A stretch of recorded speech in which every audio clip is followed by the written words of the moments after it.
Hi friends, எல்லாரும் எப்படி இருக்கீங்க? சவுதி அரேபியாவில் வேலை செய்யும் நண்பர்களுக்காக ஒரு சில முக்கியமான தகவல், மேலும் விமான பயணத்தின் போது ஏற்பட்ட சில சம்பவங்கள், மேலும் முக்கியமான சவுதி அரேபியாவுடைய அறிவிப்பெல்லாம் நம்ம பார்க்கலாம்.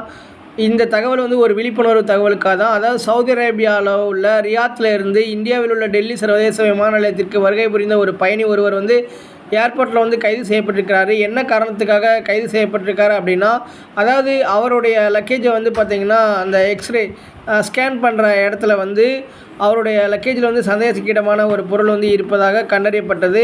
ஸோ அந்த தகவல்களின் படி பார்த்திங்கன்னா க்ரீன் சேனல் வெளியிடும் பகுதிக்கு அருகில் அந்த நபர் கைது செய்யப்பட்டிருக்கிறார். அவர் பையில் எக்ஸ்ரேயில் சந்தேகத்துக்கிடமான பொருள் இருப்பது கண்டறியப்பட்டது. அவரிடம் நடத்திய விசாரணையில் அவரிடமிருந்து வெள்ளி நிற பிஸ்கட் தங்கம் என தெரிய வந்தது. சந்தேக நபரிடமிருந்து அதாவது 117 கிராம் தங்கம் மீட்கப்பட்டது அப்படின்ற ஒரு தகவல்.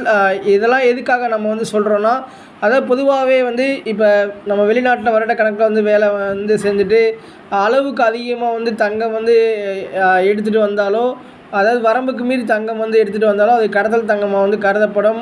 முறையாக அதாவது சுங்க அதிகாரியிடம் இன்ஃபார்ம் பண்ணலைன்னா அது பிரச்சனை தான்.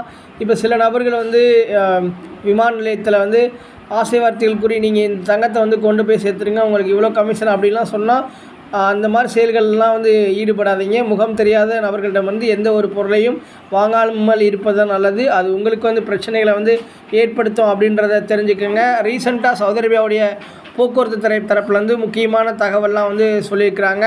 அதாவது சவுதி அரேபியாவில் வாகனங்கள் உரிய இடத்துல தான் நிப்பாட்டணும். நம்ம இஷ்டத்துக்கு வாகனத்தை நிப்பாட்டினோம்னா அதற்கு 100 முதல் 150 ரியால் வரை அபராதம் விதிக்கப்படும். மேலும் ஒரு வாகனத்திற்கும் இன்னொரு வாகனத்திற்கும் இடையில் போதுமான இடைவெளி இருக்கணும். ஸோ அப்படி மெயின்டைன் பண்ணலைன்னா கூட கிட்டத்தட்ட 150லேருந்து 300 ரியால் அபராதம் விதிக்கப்படும். சவுதி அரேபியாவில் வாகனம் ஓட்டும் பொழுது மொபைல் பயன்படுத்திகிட்டே வாகனம் ஓட்டுனா 500 முதல் 900 சவுதி ரியால் வரை அபராதம் விதிக்கப்படும் அப்படின்ற ஒரு தகவலை சொல்லியிருக்கிறாங்க.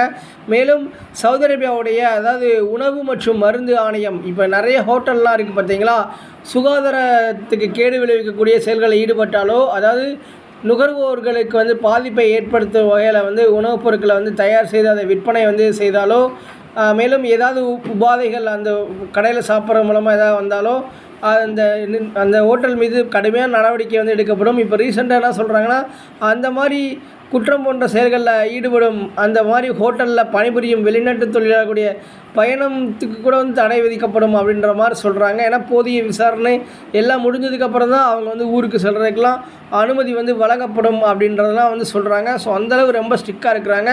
மேலும் இப்போ சவுதி அரேபியாவில் ஒருத்தருடைய இக்காமா தொலைந்து விட்டால் என்ன செய்ய வேண்டும் அப்படின்றத பார்க்கலாம். அதாவது சவுதி அரேபியாவில் பார்த்திங்கன்னா ஜவாஜத் மற்றும் போக்குவரத்து காவல்துறையினர் அனைத்து நடைமுறைகளையும் இப்போ ரீசெண்டாக அப்சர் ஆன்லைன் மூலமாகவே எல்லா தகவல்களையும் அப்டேட் பண்ணுறாங்க. ஒரு ஸ்பான்சருடைய அப்சர் அல்லது முக்கிய மூலமாக இக்காமாவிற்கு விண்ணப்பிக்க வேண்டும். நகல் இக்காமா பெறுவதற்கு 1000 ரியால் அபராதம் செலுத்த வேண்டும். டூப்ளிகேட் இக்காமாவுக்கு விண்ணப்பிப்பதற்கு முன்பு அது தொலைந்து போன இடத்துல காவல் நிலையத்திலேயோ அல்லது ஜவாஜத் அலுவலகத்திலேயோ தெரிவிக்க வேண்டும். அபராதத்தை வங்கியில் சதாத் மூலமாக செலுத்த வேண்டும். அதன் பிறகு ஸ்பான்சர் இக்காமாவிற்கு விண்ணப்பிக்க வேண்டும். உங்கள் அப்சரில் டிஜிட்டல் இக்காமா மற்றும் அந்த தகவல் கிடைக்கும். அந்த டிஜிட்டல் இக்காமாவை பயன்படுத்தி நீங்கள் வெளியில் எங்கே சென்றாலும் அதை நீங்கள் ஷோ பண்ண முடியும் அப்படின்றத தெரிஞ்சுக்கோங்க. ஃப்ரெண்ட்ஸ், சவுதி அரேபியாவுடைய முக்கியமான அறிவிப்பு, முக்கியமான செய்திகள் தெரிந்து கொள்ள மறக்காமல் நம்ம சேனலை லைக் பண்ணுங்கள், ஷேர் பண்ணுங்கள், சப்ஸ்கிரைப் பண்ணுங்கள். நன்றி.